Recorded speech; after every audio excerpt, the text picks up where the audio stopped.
आज का चैप्टर है वो तुम लोगों का है लाइक, ठीक है। इससे अच्छे खासे क्वेश्चन आते हैं, ट्रिकी भी आएंगे, नॉन ट्रिकी भी आएंगे, तो दोनों तरह के क्वेश्चन पढ़ने हैं। और इसमें हमें पढ़ना क्या क्या है, पहले एक ओवरव्यू ले लूँ। सबसे पहले तो दर्पण, ठीक। उसके बाद लेंस, जो मेन क्वेश्चन आते हैं वो दर्पण और लेंस से आते हैं। दर्पण कितने प्रकार के होते हैं? 2 प्रकार के। कई प्रकार के होते हैं। समतल दर्पण, अवतल दर्पण और उत्तल दर्पण। 3 प्रकार के नॉर्मली हम पढ़ सकते हैं, लेकिन जो लेंस हमारे वो कई प्रकार के लेंस हैं, ठीक। ये सब पढ़ने हैं, तो आज जो पढ़ेंगे वो समतल दर्पण। आप जरा कुछ जानते हो प्रदीप्त वस्तु में और अप्रदीप्त वस्तु में। देखो ये जो भी है जितना भी पढ़ाएंगे भले स्लो चल रहा है ठीक है, लेकिन उससे बाहर नहीं जाएगा। सिलेबस जो भी है क्वेश्चन उससे बाहर नहीं जाएगा। तो बिल्कुल बेसिक से स्टार्ट करते हैं। प्रदीप्त वस्तुएं, जिसको बोलते हैं ल्यूमिनस ऑब्जेक्ट।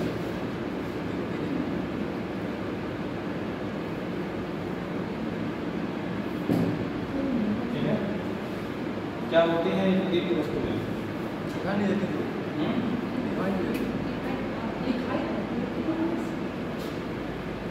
कैसी होती हैं? जिनका क्या हो, जो सूर्य है, ठीक, ये एलईडी लाइट है, ये सब क्या है? स्वयं का प्रकाश होता है। जैसे लाइट सोर्स है, एनर्जी आती है लेकिन ये क्या जल रही है, लेकिन जो चीज़ हमें जिसके कारण क्या होता है, हम और चीज़ों को देख पाते हैं। प्रकाश क्या है? प्रकाश हम देख पाते हैं, कभी नहीं देख पाते हैं। अभी हम प्रकाश है लेकिन नहीं दिखाई दे रहा है, लेकिन प्रकाश के कारण और वस्तुओं को देख सकते हैं। तो प्रदीप्त वस्तु क्या होती हैं? जिनका क्या हो, स्वयं का प्रकाश हो।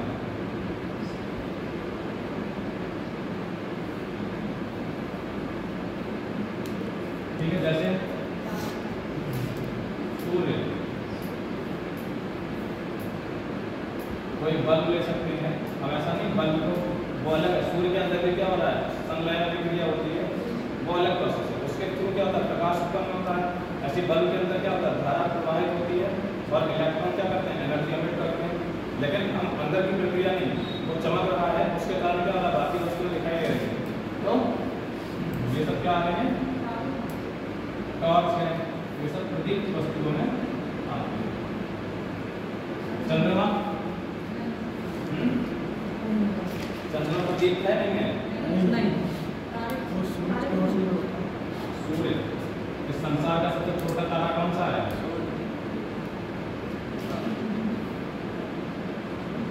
सूर्य। इस संसार का, इस पूरे ब्रह्मांड का सबसे छोटा तारा जो है सूर्य कहलाता है।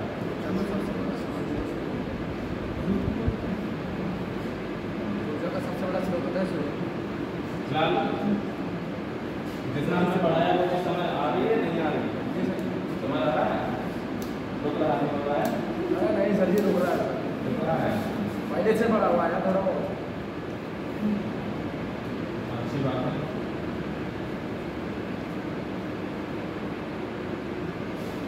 ठीक है, दूसरी आती है अप्रदीप्त वस्तुएं।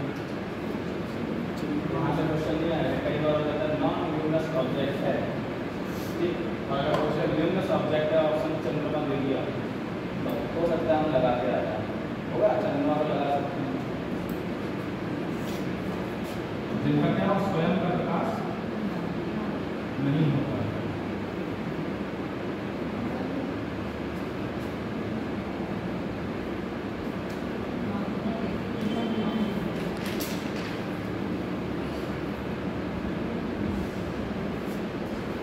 जैसे कि चंद्रमा, ठीक, लकड़ी, टेबल, कुर्सी, मेज, ये सब क्या है, अप्रदीप्त वस्तु है। ये सब क्या है, अप्रदीप्त वस्तु। इसमें कोई डाउट नहीं लगा। और प्रकाश किसे कहते हैं? प्रकाश, अगर कहें प्रकाश,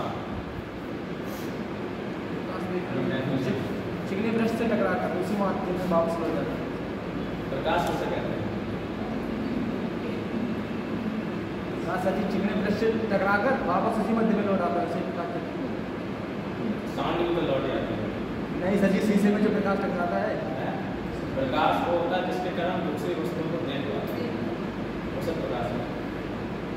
वो तो हम परावर्तन कहेंगे, ठीक है, वो परावर्तन है। प्रकाश क्या है? जिसके माध्यम से प्रकाश का परावर्तन हम अन्य वस्तुओं को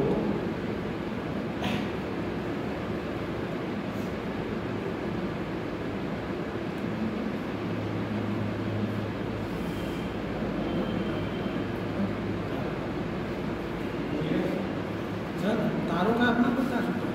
हाँ, तारों का, सूरज का नहीं है? सूर्य भी तो तारा ही है। नहीं, सूरज का नहीं बोलता है। इस ब्रह्मांड का सबसे छोटा तारा जो है वो सूर्य है।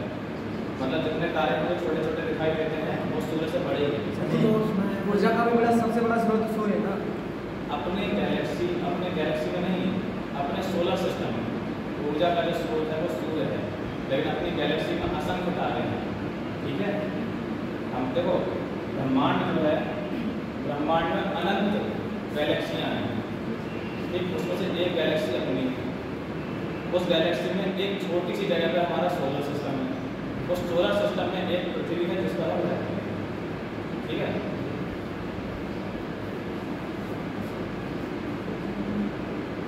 अब यहाँ से दर्पण पढ़ना स्टार्ट करेंगे, कुछ चीज़ें क्वेश्चन कर लो पहले इसमें, इससे संबंधित जो क्वेश्चन है एग्जाम में आए हुए।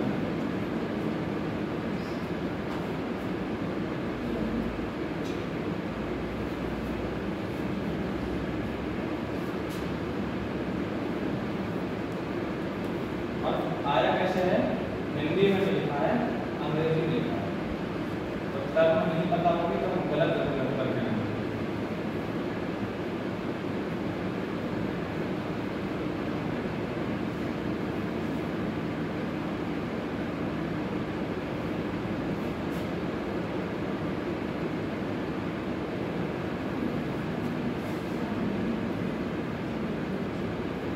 बहुत ही क्वेश्चन था, लेकिन बनी है उन्हें दर वनस्पति नॉन लिविंग अब लगाते हैं।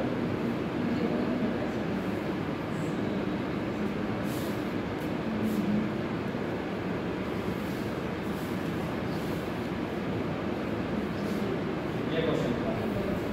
अब इसमें ज़्यादा अगर ज़्यादा दिमाग लगाएंगे तो टॉर्च को गलत लगा सकते हैं या फिर तारे को लगा सकते हैं, इन दोनों से एक लगा सकते हैं। समझ आ गया? डालोगे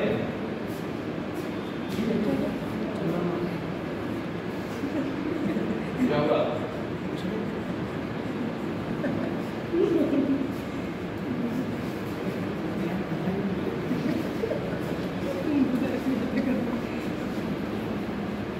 अगला प्रश्न वो प्रश्न नहीं है, प्रकाश का परावर्तन।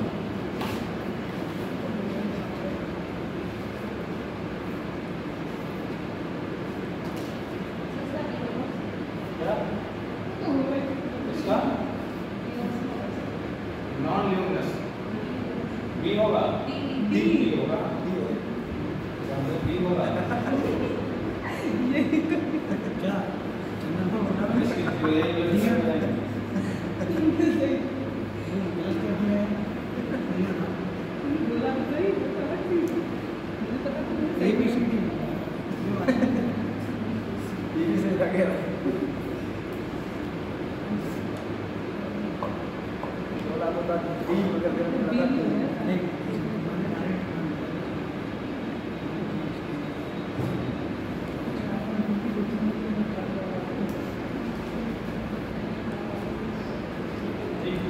प्रकाश का परावर्तन।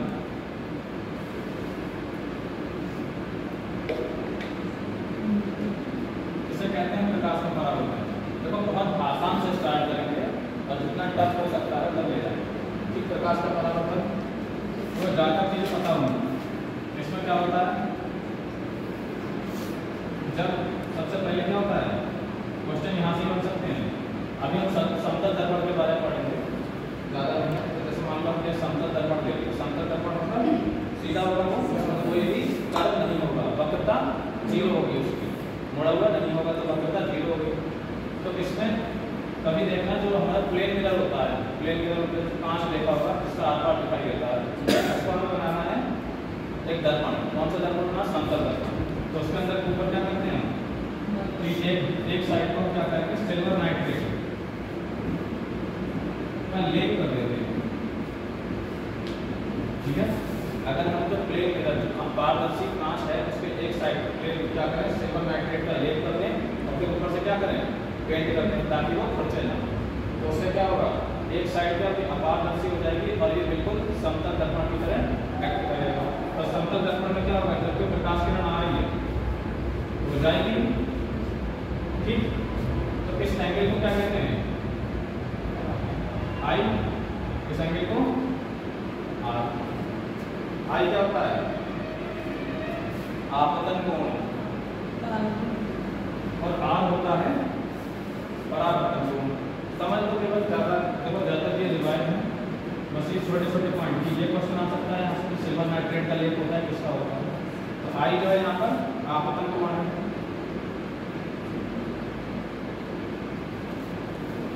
इसको बोलते हैं इंसिडेंट एंगल या एंगल ऑफ इंसिडेंस।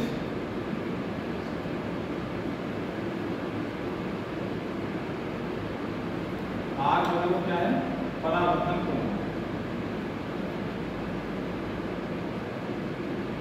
इसको बोलते हैं एंगल ऑफ रिफ्लेक्टेंस या angle of reflecting angle, angle of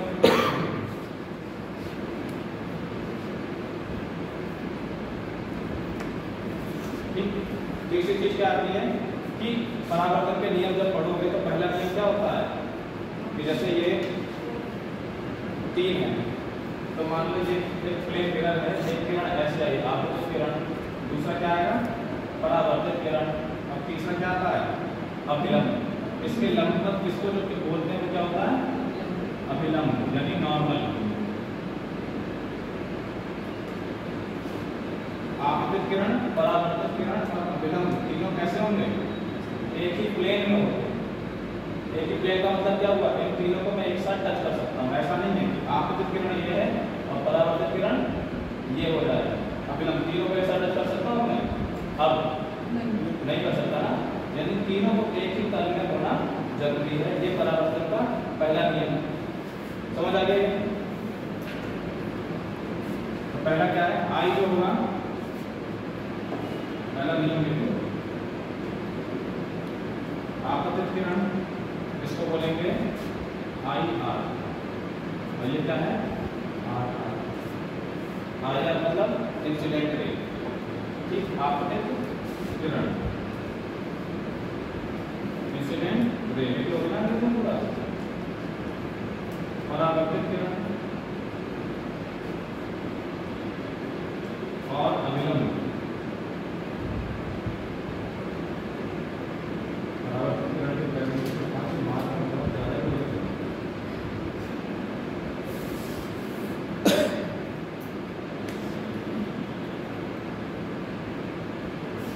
तीनों एक ही तल में होते हैं।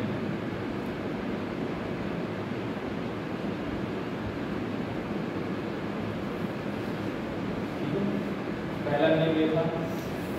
दूसरा नियम क्या था कि जब आई है मतलब कि अभिलंब, जैसे कोई दर्पण पर किरण गिरी तो हमने क्या दर्पण के लंबवत एक रेखा खींची, इसको अभिलंब कहते हैं। इस अभिलंब से इस आपतित किरण ने जितना कोण बनाया, इस अभिलंब से परावर्तित किरण ने जितना कोण बनाया वो दोनों कोण कैसे होते हैं? बराबर होते हैं हर स्थिति में बराबर। यानी आपतन कोण जो है शॉर्टकट लिख देता हूँ, आपतन कोण क्या होगा बराबर होगा परावर्तन कोण, ठीक है। एंगल आई जो होता है एंगल आर के बराबर। कोई डाउट सर? कल यहाँ से क्वेश्चन आए ना वो देखो।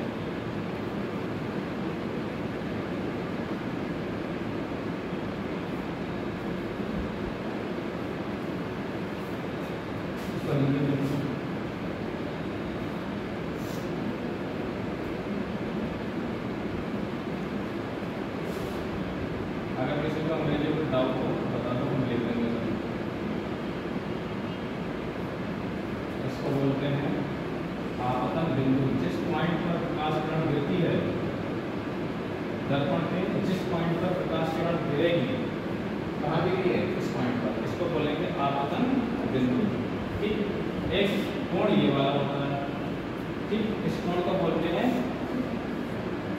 छूता हुआ कोण। ठीक,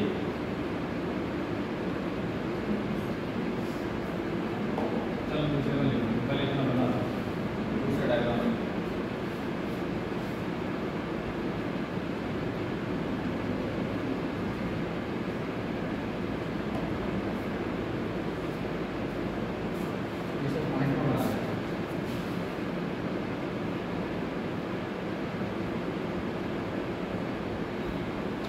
पहला क्वेश्चन आता है छूता हुआ कोण बताओ, इसको बोलते हैं ग्लांसिंग एंगल। अभी तक 10th में ये तो पढ़ा होगा, बस ये नहीं पढ़ा होगा कि ग्लांसिंग एंगल किसे कहते हैं। ठीक, तो देखो अगर ऐसे आई ऐसे चली गई तो ये हम अविलंब खींचेंगे, ये एंगल कहलाएगा आई, ये एंगल आर, तो ये एंगल कहलाएगा जी। ठीक, ये वाला एंगल जो किससे बन रहा है, समतल सतह से जो कोण बनता है, आपतित किरण जो कोण बनाती है उसको बोलते हैं ग्लांसिंग एंगल, यानी छूता हुआ कोण। छूता हुआ कोण क्या है, जी।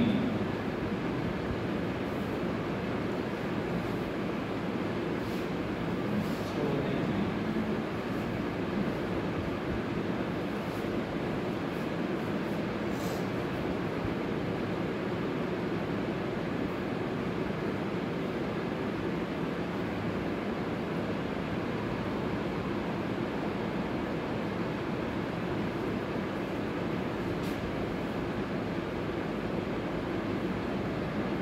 ये क्वेश्चन आएगा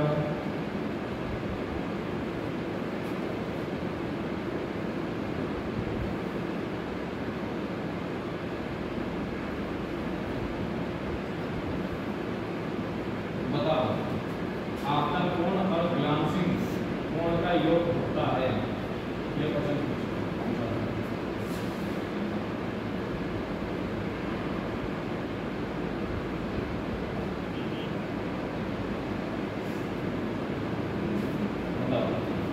आपतन कोण और ग्लांसिंग कोण का सम कितना होगा, योग 90 होगा, नहीं होगा। आपतन कोण देखो ये है, ठीक है, और ग्लांसिंग कोण क्या है, ये, और ये क्या है, अविलंब नॉर्मल। तो नॉर्मल है तो ये टोटल है तो 90 होगा, नहीं होगा, तो टोटल कितना आई प्लस डी के बराबर होता है, यानी आई प्लस डी कितना होगा, हमेशा 90 होगा, नहीं होगा, होगा नहीं, नहीं होगा।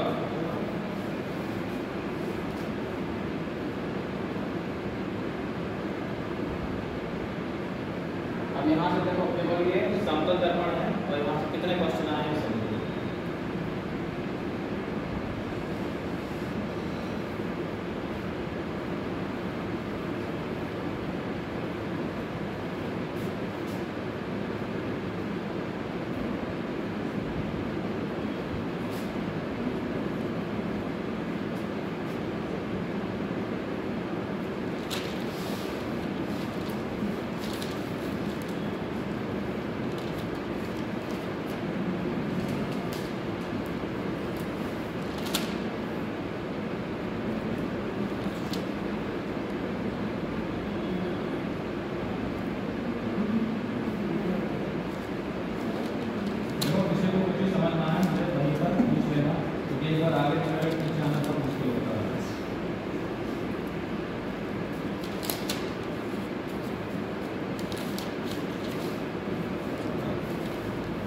ये वाला क्वेश्चन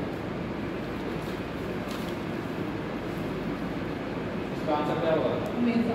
हमेशा हमने एक सर्फेस ली, जैसे मान लीजिए तो था ये इस तरीके से निकल गया, ठीक, एक हमने ये सर्फेस ली, अब आपतन कोण और परावर्तन कोण बराबर होंगे, या हमने ये सर्फेस ली, आपतन और परावर्तन कोण, तो ये अविलंब हम खींचेंगे, यहाँ भी अविलंब खींचेंगे और यहाँ पर भी अगला पोजीशन, ये एंगल आई, ये आर, ये आई, ये आर, ये आई, ये आर। तो तीनों केस में आई आर बराबर होंगे, आई आर बराबर होंगे नहीं होंगे?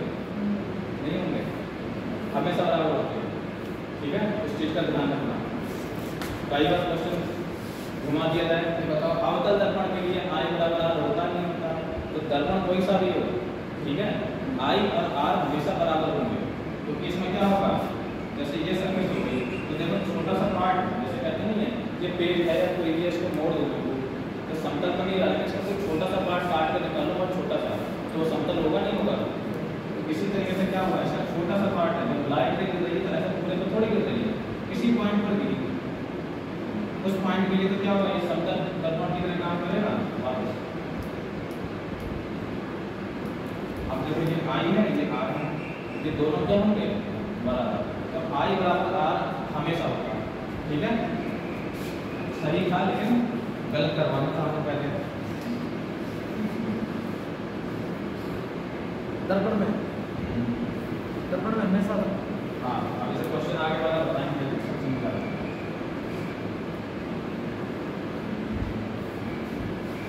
प्रीवियस ईयर में क्वेश्चन आए हैं, मजा आता है सर, गलत कर दो क्वेश्चन।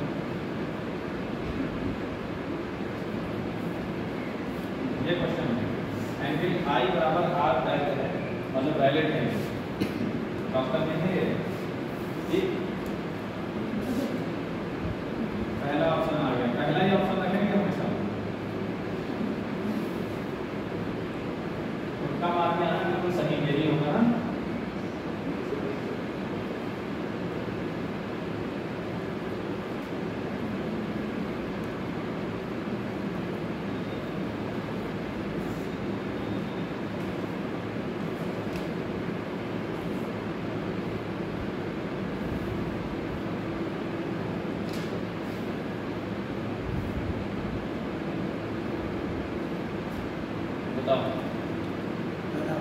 पहला वाला सभी के लिए टी वाला दर्पण में समय कोई भी दर्पण एंगल आई और आर हमेशा बराबर होते हैं। पहला इसलिए क्योंकि हम क्या होते हैं, जब भी आई बराबर आर पढ़ते हैं तो समतल दर्पण ही बनाते हैं हमेशा। जब समतल दर्पण लगाएंगे तो पहला ही टिक करके आओगे, क्योंकि पढ़ा ही है, लेकिन होता क्या है सभी दर्पण के लिए होता है, सभी के लिए।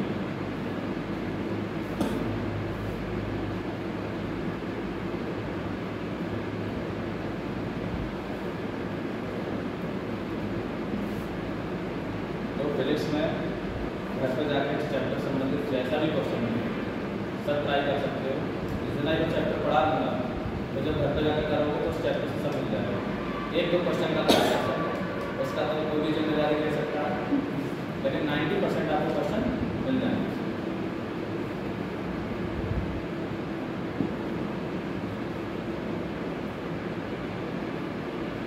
ये क्वेश्चन है,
इसका आंसर बताओ।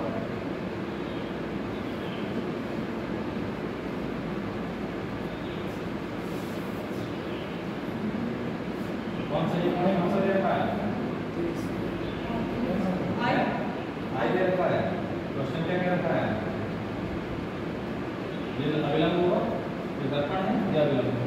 अगर समतल दर्पण के लिए आपतित किरण और दर्पण के बीच आपतित किरण ये होगी और दर्पण कहाँ होगा, यानी ये कोण दे रखा है, समझे, ये कोण दे रखा है 30 और परावर्तित किरण होगी ये वाली। अब पूछा क्या है, आपतित और परावर्तित, ये कोण पूछा 60 भाई। ये देखो ये 90 होगा, ये 30 है, तो ये कितना होगा, ये कितना होगा, होगा नहीं होगा, आई तो आर के बराबर होगा, इसलिए उसके कितना होगा, 120 होगा नहीं होगा। समझ आ गया, पढ़ना क्वेश्चन बहुत आसानी से पढ़ना।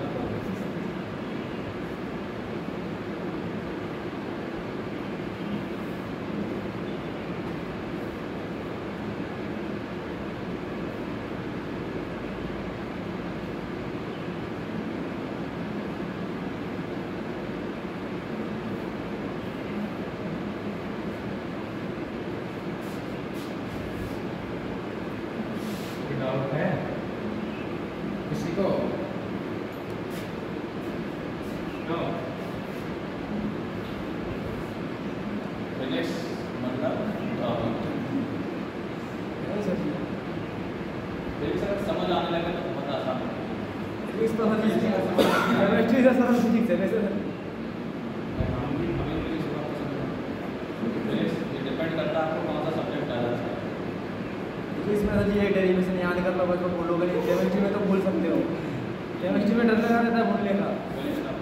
केमिस्ट्री कम समझ में आई, मैं पढ़ाई हो गई नहीं।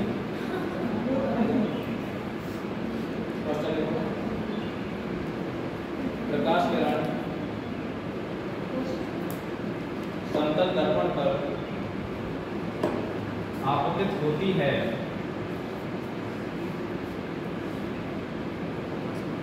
प्रकाश किरण समतल दर्पण पर आपतित होती है जो दर्पण की सतह से, जो दर्पण की सतह से, प्रकाश किरण समतल दर्पण पर आपतित होती है जो दर्पण की सतह से 90 डिग्री का कोण, 90 डिग्री का कोण बनाती है,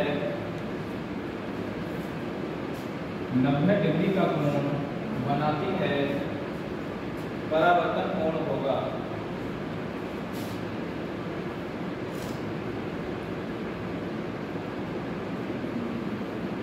चार ऑप्शन क्वेश्चन समझो पहले। एक प्रकाश किरण क्या हो रही है, जो समतल दर्पण है इस पर आपतित हो रही है, और क्या कहा है कि प्रकाश किरण समतल दर्पण से 90 डिग्री का कोण बना रही है। यानी प्रकाश किरण कैसे आ रही होगी, सीधी आ रही है ना, तभी तो ये समतल दर्पण से 90 डिग्री का कोण बनाएगी। और अभिलंब किधर जाता है, अभिलंब समतल दर्पण पे लंबवत होता है, और प्रकाश किरण भी लंबवत, यानी अभिलंब में लंबवत, अभिलंब की दिशा में आती है प्रकाश किरण। तो इन्हें ये कहा है कि कितना परावर्तन कोण होगा, यानी आर की वैल्यू ज्ञात करेंगे। तो आर कितना होगा, तो पहली चीज तो ये आएगा, प्रकाश किरण ऐसे आई है तो जाएगी किधर, नीचे की नीचे कैसे है, उधर जाके साइड में जो घर में शीशा देखते हैं उसको टॉर्च मारो तो वापस आती है या पार चली जाती है, वापस आती है। तो पार होने का मतलब नहीं, लेंस अगर पार हो रही है तो हम लेंस पड़ेंगे, ठीक, पार तो होगी नहीं, यानी उसी रास्ते पर जब 90 डिग्री पर आ रही है तो क्या होगा, उसी रास्ते में वापस चली जाएगी। और जब आई जो होता है वो क्या होता है, जैसे मान लो ये किरण होती तो ये अगर आई होता, आई किसके बीच में होता है, आपतित किरण और अभिलंब के बीच का कोण जो होता है वो आई, और ऐसी आपतित किरण वो परावर्तित किरण और अभिलंब के बीच का कोण आर। अब आगे किरण ऐसे रही है, आगे किरण ऐसे रही है, तो समांतर ही तो आ रही है अभिलंब के। अभिलंब से हम क्या लाइन खींचे तो कहाँ खींचेंगे, एक ही दिशा में है। तो जब अभिलंब से हम लाइन देखें तो लाइन क्या होगा, बनेगा ही नहीं, कोण, कोण कितना रहेगा भाई, किरण अगर इधर मान लो ऐसे आ रही थी तो कोण कुछ ना कुछ होता, अब इधर में कोण जैसे 90 है, अगर ये किरण ऐसे आ रही है, अब इस किरण को क्या कर रहा हूँ, अभी कुछ ना कुछ कोण है, मान लो 45, अब इस किरण को मैं ऐसे ले रहा हूँ, तो कोण बढ़ेगा घटेगा, घटेगा ना। और जब ऐसे ले जाते कितना ऐसे हो गया, फिर कोण कितना हो गया 0, और फिर जब इधर ले जाऊंगा फिर कोण बढ़ना स्टार्ट हो जाएगा, होगा, यानी इधर क्या होगा, कोण 0 होगा, नहीं होगा। तो दोनों भी चाहे आई हो चाहे आर हो, दोनों ही कितने होंगे 0। समझ आ रहा है? ऐसे क्वेश्चन एग्जाम में आते हैं तो समझने को है, आया समझ में? भाई आपतन कोण से कोण बनाना है, आपतन कोण पर ही क्या है, प्रकाश किरण है, तो कोण 0 ही बनेगा।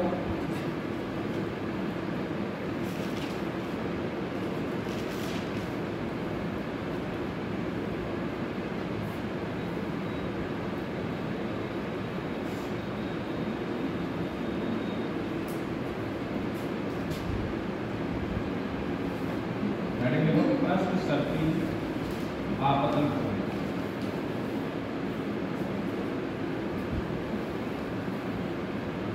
इसे बोलते हैं ग्रेडिंग इंसिडेंट एंगल। ये सुना है? नई चीज है बिल्कुल।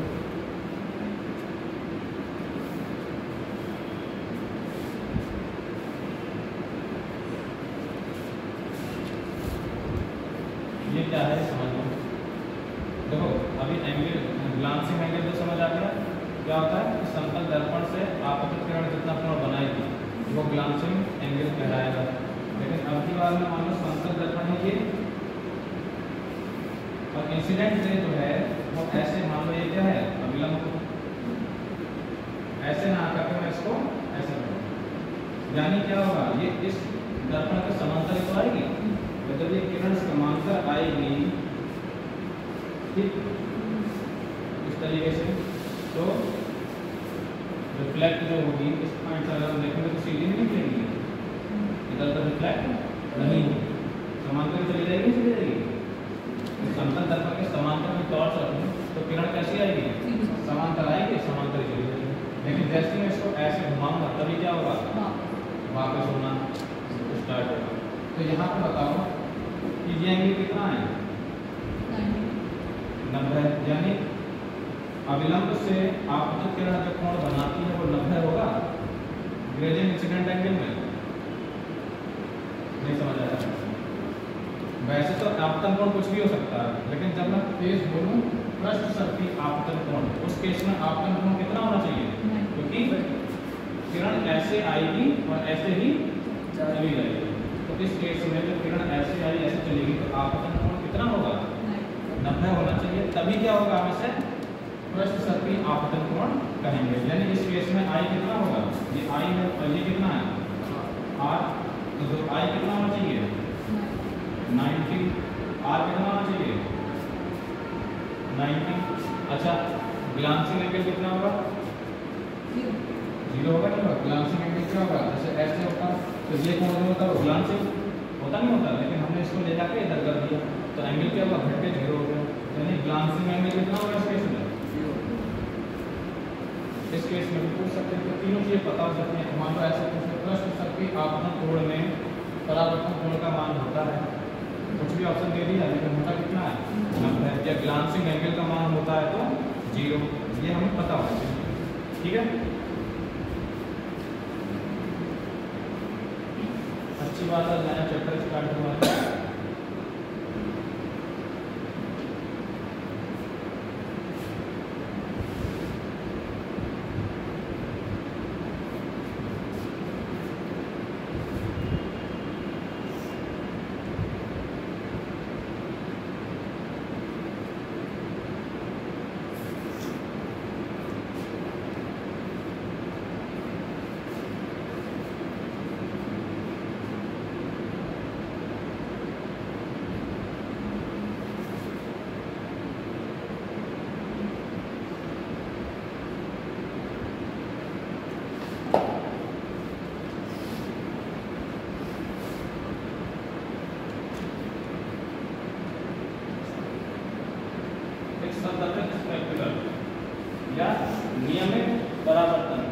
बोलते हैं इसको।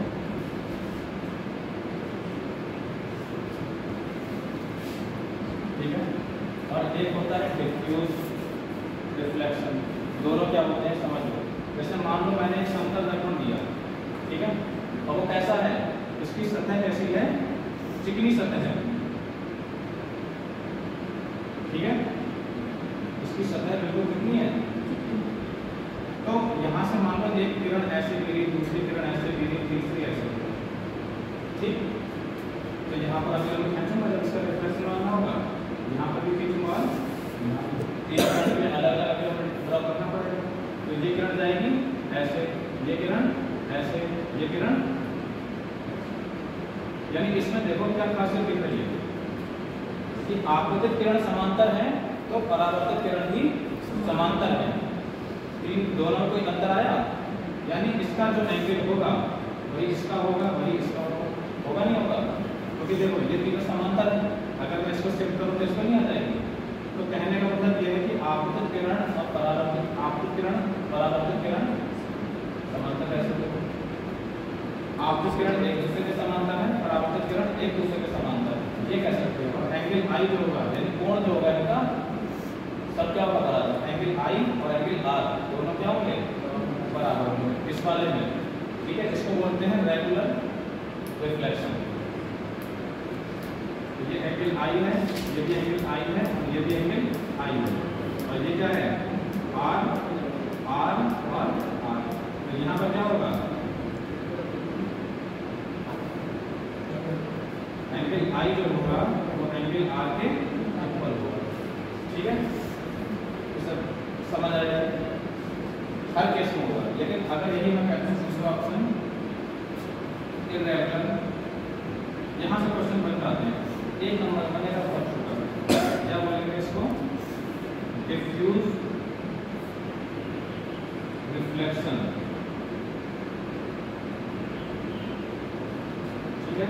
इररेगुलर मतलब अनियमित परावर्तन। इसके लिए सतह कैसे होगी, इसके चिकनी सतह थी, अब इसके लिए सतह जो होगी वो होगी इस तरीके की, चिकनी तो नहीं होगी, अब कैसी है खुरदुरी सतह है, ठीक।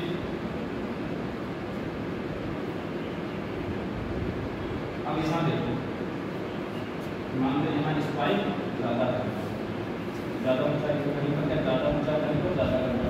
तो यहाँ देखो इस पॉइंट पर तो प्रकाश किरण गिरेगी ऐसे देखो, और इसके लिए देखो तो गिरेगी, मान लो इस पॉइंट पर नीचे गिरेगी तो हो सकता है वो ऐसे गिर जाए।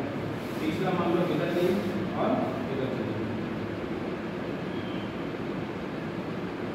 यहाँ पर तो मान लो समांतर किरणें आए समांतर चली गई, यानी प्रतिबिंब अगर वस्तु से हम टॉर्च से कर रहे हैं तो उसकी रोशनी में प्रतिबिंब जो होगा क्लियर दिखेगा, कोई भी खराब प्रतिबिंब नहीं दिखेगा, जैसा देखना चाहिए एक्चुअल दिखेगा। लेकिन यहाँ पर देखो क्या होगा, क्या उसका प्रतिबिंब दिखेगा, क्योंकि परावर्तन कैसा हो रहा है, किरणें आपको अलग नहीं है, चार कुछ अलग ही तरीके से रहती है, यानी कोई किरण जा रही है, कोई किरण किधर जा रही है, कोई किरण दिखा, तो उससे क्या होगा प्रतिबिंब अलग बनेगा। दूसरा क्या आई और आर, इसका आई आर इसके आई आर के बराबर होगा, यानी इन सबके एंगल आई और एंगल आर दोनों के अलग अलग, लेकिन किसी एक के लिए देखेंगे तो एंगल आई बराबर एंगल आर वो तो हर केस में होगा।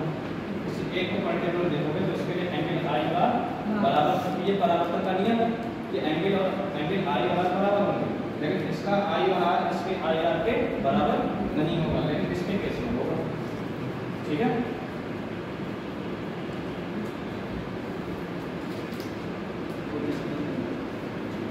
समझ आ गया।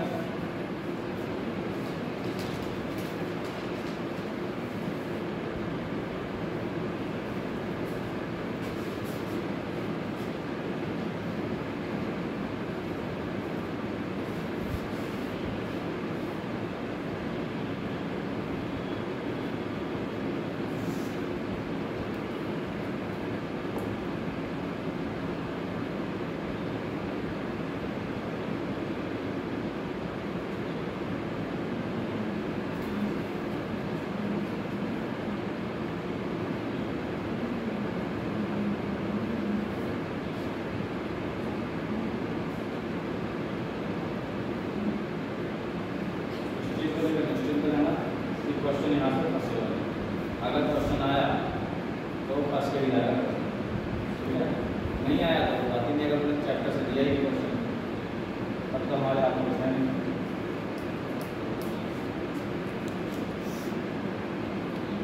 क्वेश्चन जैसे ये है, दर्पण की चिकनी सतह से परावर्तन को कहते हैं। चिकनी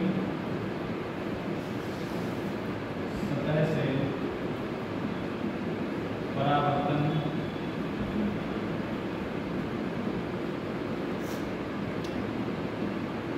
पहला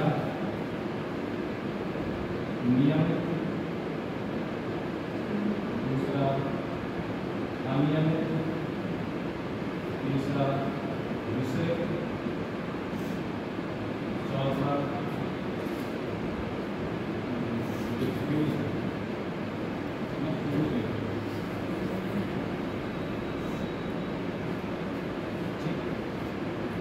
चिकनी सतह से जब भी परावर्तन होगा उसे नियमित परावर्तन होगा। ठीक है, तो ऑप्शन अपने आप पे करो।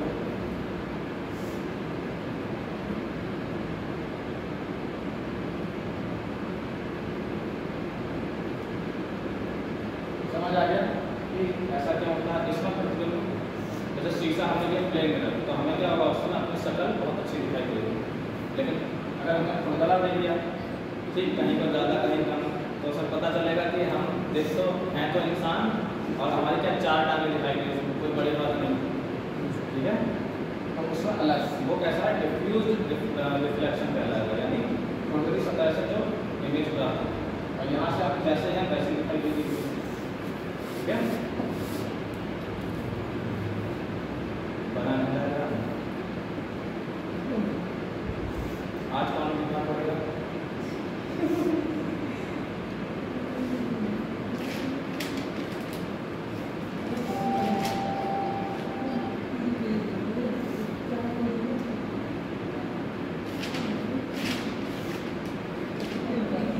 ये समझ आ गया? अब जो मैं बताने जा रहा हूँ कि थोड़ा सा दिमाग लगाना, ज़्यादा नहीं, इतना लगाना कि बस इधर उधर मत देखना, इधर ही देखना। मिटा देंगे क्लियर होगा? अब देखो पहला क्वेश्चन आता है ना कि जैसे हमने क्या करा, जैसे किरण आ रही है इस तरीके से, किरण मान लो ये क्या है, दर्पण, किरण आई ऐसे और किरण चली गई ऐसे। ठीक, तो किरण तो ऐसे ही है, दर्पण ऐसे, हम दर्पण को रोटेट कर रहा है। ठीक है, तब क्या फर्क पड़ेगा ये सब देखते हैं। अभी क्या था, हमने ये समान था, दर्पण ये था, हमने दर्पण को इधर पीछे के रोटेट कर दिया, तो बताओ अब किरण ये इधर जाएगी, थोड़ी इधर हो जाएगी, नीचे हो जाएगी, नीचे हो जाएगी, हो जाएगी। तो कहने का मतलब ये है क्या फर्क पड़ेगा तो देखो। ठीक है, चलिए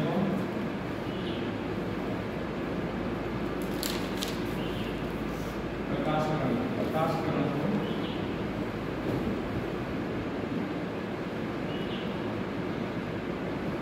फिक्स करके हमने क्या कर दिया, उसको फिक्स कर दिया, जहाँ से आ रही थी जहाँ जा रही थी उसको चेंज नहीं करा, दर्पण घुमा रहा है, दर्पण को घुमाने। कई बार देखा है, पहले छोटे थे तो क्या करते थे, बाहर कहीं धूप में खड़े और सीधा छोटा वाला, ठीक है, तो घर में मान लो कोई है तो धीरे से क्या करते थे, शीशे से प्रकाश किरण आई और फिर उसको अपने हिसाब से जहाँ पहुँचाना है प्रकाश किरण को शीशे को घुमा घुमा के पहुँचा देते थे, किसी के चेहरे पर मार रहे हैं, घड़ी से भी हो जाता है सर। घड़ी से भी होता है। घड़ी से तो होता, लेकिन ये काम ये नहीं होता। ठीक है, तो इसमें क्या होता है, जैसे मान लो ये क्या है, प्रकाश किरण, प्रकाश किरण नहीं, ये है समतल। बहुत हल्का सा बनाएंगे क्योंकि डायग्राम थोड़ा सा पेचीदा हो जाएगा। मान लो ये क्या है, ये क्या था, अभिलंब।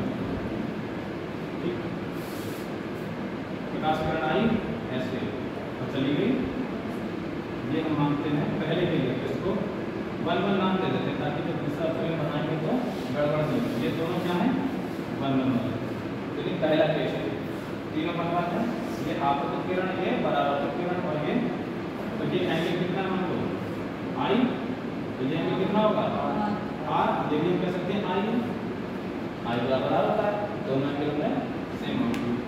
अब इधर देखो, अब मैंने दर्पण को थोड़ा सा क्या करा,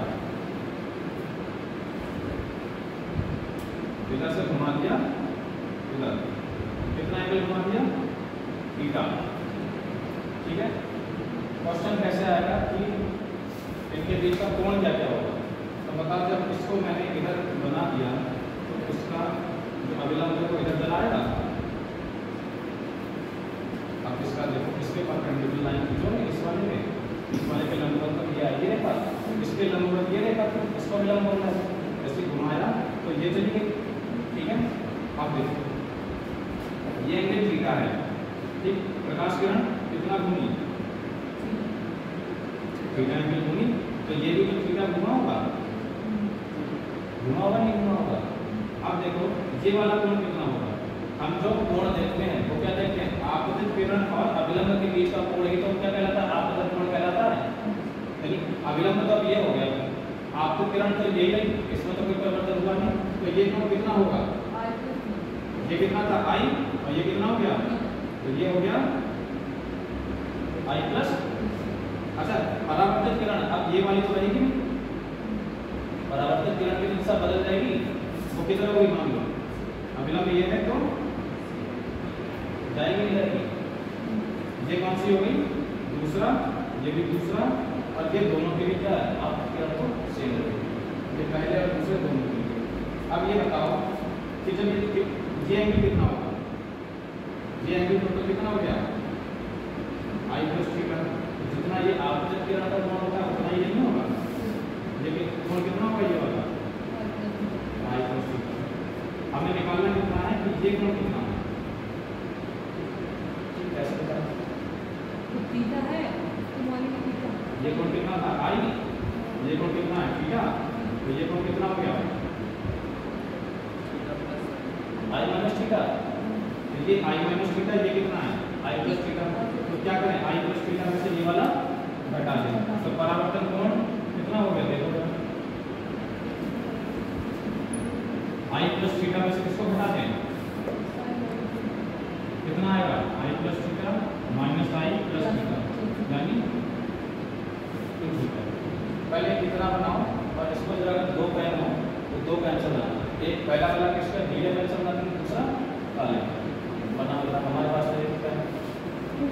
ठीक है, अब गट निकाल करके उसे बनाएंगे, दूसरा कल रहेगा, ये बना होता है, नहीं समझ आया पूछना, ये समझ नहीं आएगा एक बार।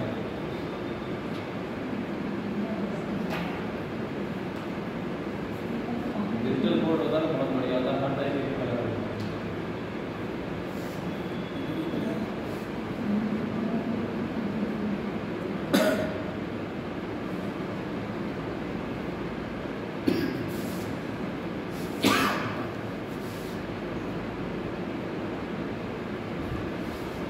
समझ आ जाएगा ये?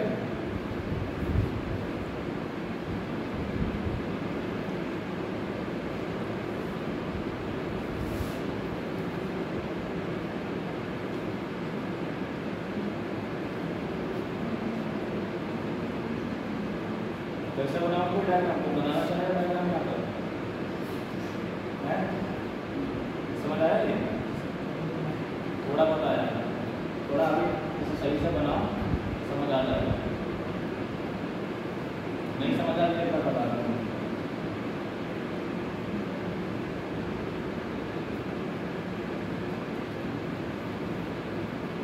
देखो ये मैंने बता दिया है, हालांकि मैं डायरेक्ट लिखवा दूंगा नोट, उस नोट को पढ़ लेना, एग्जाम में उससे सही आ जाएगा,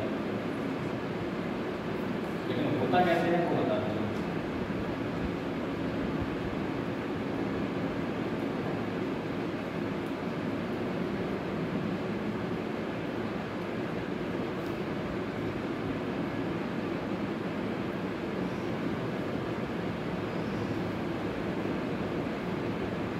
देखो पहले क्या करो, पहले एक किरण को नीले पेन से बना ली इस तरीके से, ठीक, ये अभिलंब खींचोगे, ये एंगल को लिख दो आई, ये एंगल को भी आई।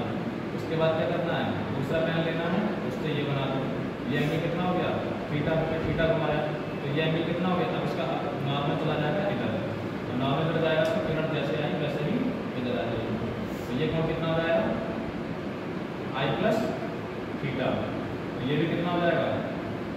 प्लस थीटा, लेकिन ये वाला कितना होगा, ये आई है, ये थीटा है, तो ये कितना हो जाएगा आई माइनस थीटा, तो ये निकाल दो, ये आ जाएगा थीटा। तो ये एंगल कितना आया,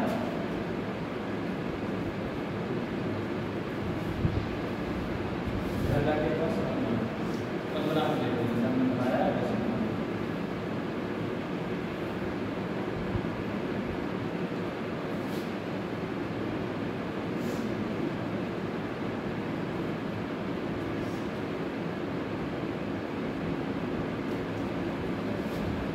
बन गया नहीं बना, बोले कुछ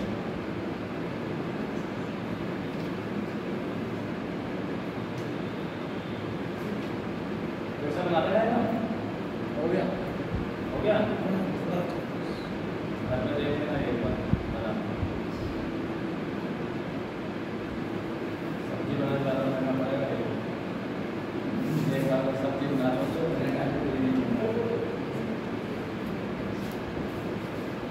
देखो इसी में लिखना है, यदि आपतित किरण को फिक्स कर दिया जाए,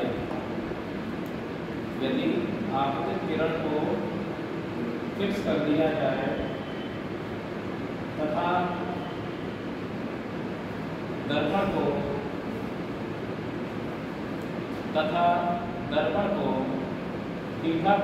थीटा दर्पण को थीटा कोण घुमाया जाए, तब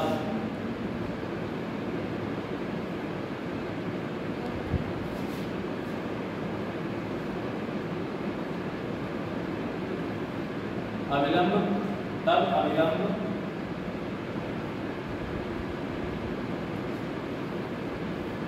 थीटा कोण घूमेगा, तब अविलंब थीटा कोण घूमेगा और परावर्तित किरण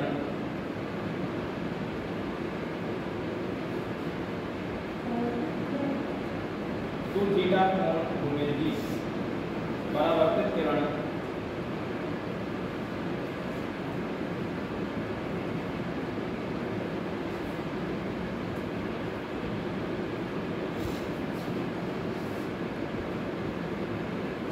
हो गया। एक क्वेश्चन लिखो,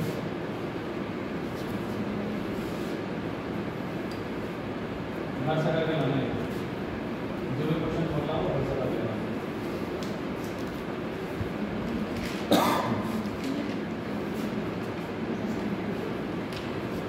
ठीक है, कई बार क्वेश्चन में ऐसा आता है, यदि मान लो कोई आप किरण है तो थीटा मतलब किसी एंगल पर आपतित होती है, दर्पण को थीटा पर घुमा दिया जाता है, तो अविलंब से जो परावर्तित किरण है वो कितना कोण बनाएगी, अविलंब कितना कोण घूम जाएगा, ऐसा क्वेश्चन आ जाता है। तो ये प्रोसेस है, क्वेश्चन है परावर्तन के नियम के अनुसार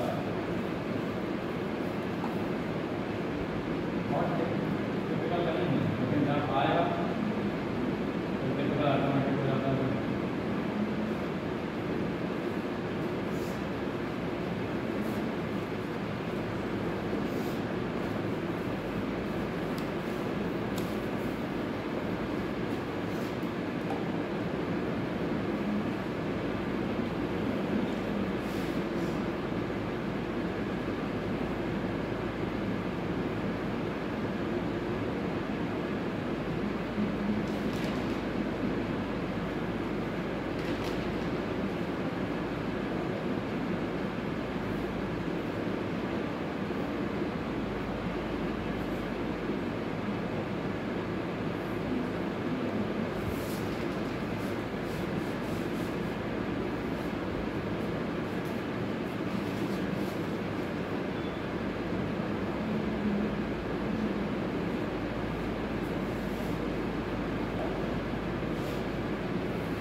समतल दर्पण होता है, बताओ इसकी फोकस दूरी कितनी होगी? इसका प्रतिबिंब कहाँ बनेगा? अगर समतल दर्पण का फोकस दूरी तुमने सुना होगा थोड़ा सा, जैसे कि आ रही समांतर, समांतर किरणें जब आती हैं और परावर्तन के पश्चात जिस बिंदु पर काटती हैं उसे क्या कहते हैं? वहां से उस बिंदु तक की दूरी जहां से गिरती है उनको क्या कहते हैं? जैसे ये जो था कि समांतर किरणें ये आई और जिस बिंदु पर काटती थी इसको क्या बोलते थे? फोकस दूरी बोलते थे, अवतल दर्पण है। लेकिन अब देखो समांतर दर्पण है, समतल दर्पण है, समांतर किरणें आई और समांतर ही कभी नहीं कभी काटेंगे। ठीक जैसे मान लो कभी देखते हैं रेलवे लाइन जो होती है बीच में खड़े हो जाओ, ट्रेन ना आती तब, और देखो तो दूर तक ऐसा लगता है कि ट्रेनें क्या है सीधी हैं, लेकिन जब बहुत दूर तक देखोगे तो ऐसा लगेगा किसी पॉइंट पर ये जुड़ गई है, लगता नहीं लगता है। लेकिन जब वहां जाके देखोगे तो क्या होगा? जुड़ी हुई नहीं होती है। तो ऐसा क्या हम मान लेते हैं कि समतल क्या सीधी सीधी जा रही हैं, लेकिन किसी पॉइंट पर ये मान लेते हैं काटेंगे, उस पॉइंट को क्या बोलते हैं? अनंत। यानी समतल दर्पण की फोकस दूरी कितनी होती है? पहली चीज समझ आ गया? फोकस दूरी है जहां पर जाकर ये काटेंगे, ठीक, अनंत होती है इनकी फोकस दूरी। दूसरी शक्ति, शक्ति छोड़ो पहले देखो, वक्रता, मुड़े हुए होते हैं ये, जैसे अवतल दर्पण है या उत्तल दर्पण, इनके अंदर क्या है? थोड़े मुड़े हुए वक्रता पाई जाती है। अच्छा, वक्रता पाई जाती है तभी तो ये क्या करते हैं? स्फेरिकल शेप बना सकते हैं। अगर किसी के अंदर वक्र नहीं है, बिल्कुल सीधा है, तो क्या उसका गोला बन पाएगा? अगर मान लो तो इसको मुड़ा करके हम गोला बना सकते हैं, इसके अंदर वक्रता पाई जाती है, यानी इसके पास एक वक्रता त्रिज्या भी होगी, ठीक है। लेकिन जिसके अंदर वक्रता पाई ही नहीं जा रही, सीधा है, तो इसका अगर गोला बनाएंगे तो कैसा बनेगा? अनंत वाला गोला। इतना बड़ा गोला है पूरा ब्रह्मांड बना जाएगा, होगा नहीं होगा? भाई सीधी लाइन को ऐसे बढ़ाते चले जाओ कि गोले में कन्वर्ट हो जाए, मान नहीं सकते। इसमें क्या होता है? इसकी वक्रता कितनी होगी? वक्रता है इसके अंदर, तो वक्रता कितनी होगी? 0। और वक्रता त्रिज्या, त्रिज्या वक्रता त्रिज्या मान लिया कि अनंत आकार का बनाएगा एक गोला, ये तो मान सकते हैं शायद। समतल चीज अगर इसको कहूँ इसका गोला बनेगा तो क्या होगा? सीधे सीधे चलता चला जाएगा, अनंत आकार का मैं कह सकता हूँ। तो वक्रता त्रिज्या कितनी है इसकी? अनंत। कितना समझ आ गया? शीशे में अपनी शक्ल देखो जाकर के तो क्या होता है? कभी ऐसा लगता है कि शीशे में शक्ल बड़ी दिख रही है, घर वाले शीशे में समतल दर्पण होता है।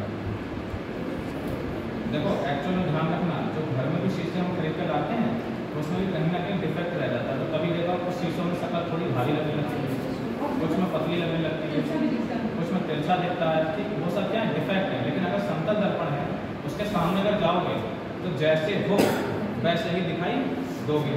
यानी इसने ना तो आपकी प्रतिबिंब को बड़ा किया ना ही प्रतिबिंब को, यानी इसकी शक्ति कैसी होगी? 0। बड़े शीशे में चेंज हो जाता है, जो भारी शीशे होते हैं उनमें चेंज हो जाता है थोड़ा, भारी शीशे में स्पष्ट दिखाई देता है। अगर समतल दर्पण है, सुनो, समतल दर्पण में कोई भी डिफेक्ट नहीं है तो उसकी जो शक्ति होगी वो 0 हो जाएगी, यानी वो आपके प्रतिबिंब को ना तो घटाएगा ना ही प्रतिबिंब को बढ़ाएगा। इसलिए कहते हैं लेंस की पावर कितनी है? कहते हैं जो लेंस होते हैं, लेंस में क्या होता है कि वो आपकी जो इमेज है उसको बड़ा या छोटा कर सकते हैं, लेकिन इनके अंदर नहीं होता है।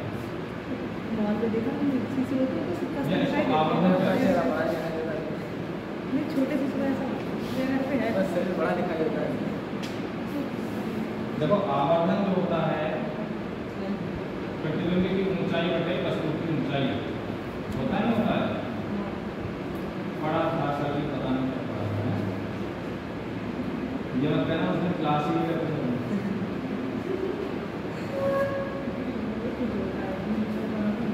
इसको बोलते हैं HI, height of image, height of object. अब ये बताओ, जब हम उसको देख रहे हैं शीशे में समतल दर्पण में, तो ना तो हम बड़े दिखाई दे रहे हैं ना ही छोटे दिखाई दे रहे हैं, तो यानी जितनी हाइट है हमारी उतनी हाइट दिखाई दे रही है, ऐसा तो है नहीं 4 फीट के यहाँ 12 फीट के दिखाई दे रहे हैं या 12 फीट के यहाँ 4 फीट के दिखाई दे रहा है। ऐसा कब होगा? जब उत्तल दर्पण हो या अवतल दर्पण हो, वहाँ तो ऐसा हो सकता है, लेकिन यहाँ नहीं। यहाँ पर क्या होगा? जैसी हाइट है यानी दोनों ही क्या होती हैं? बराबर होती हैं, इसलिए क्या होता है? इनको काटने पर बनाता है, तो इनका जो आवर्धन है वो क्या होता है? प्लस होता है। ठीक है, समझ आ गया? अब यहाँ से आवर्धन को समझ लो। आवर्धन होता है एक तो पॉजिटिव और एक नेगेटिव। एम की वैल्यू या तो प्लस आ सकती है और या माइनस आ सकती है। पॉजिटिव है और इसका मतलब क्या है? पहले इसको ऐसे ही नहीं,